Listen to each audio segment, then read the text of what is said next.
Hello students, I welcome you all to my YouTube channel Lucky First Commerce Classes. So let's start with important theory questions in accounts part 4. So the first question is distinguish between equity shares and preference shares. So the first distinguish is about the rate of dividend. So in case of equity shares the rate of dividend is not fixed, and in case of preference shares the rate of dividend is fixed. Secondly, about voting rights, then equity shareholders have voting rights and preference shareholders do not have voting rights. And third, payment of dividend. So the equity shareholders are paid dividend after paying the preference shareholders, and in case of preference shares the dividend is paid before paying to the equity shareholders. Next question is distinguish between authorized share capital and issued share capital. So the meaning of authorized capital is that it is the maximum amount of share capital which a company can raise in its lifetime.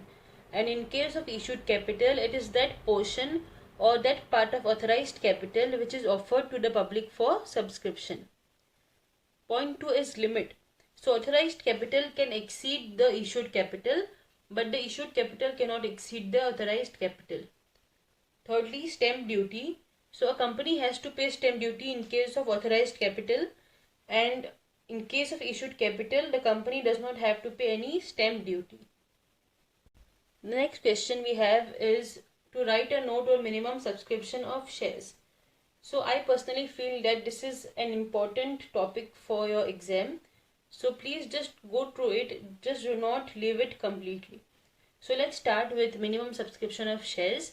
So it is the minimum amount that is received from a shareholder which must be raised to provide fund for the following. First is purchase of asset, second for paying any preliminary expenses, third is for repayment of any loan, and fourth is for working capital requirements. Now the next is the purpose for which securities premium can be used. Firstly, security premium can be used to pay preliminary expenses of the company. Second, it can be used to issue fully paid bonus share to the shareholders. Thirdly, to write off any expenses, commission or discount that is allowed on issue of shares or debentures. Fourth, to buy back any equity shares. And fifth, to pay premium on redemption of preference shares or debentures. It means to repay the amount on preference shares and debentures. From this purpose, at least try to remember 3 for the exams, any 3. Okay. Next we have question. ABC Limited was registered with a capital of rupees 2 lakhs in the shares of rupees 10 each. It invited 15,000 shares. The amount payable on application was 7, allotment 2, and first and final call rupees 1. So here we are asked to pass the first entry on application.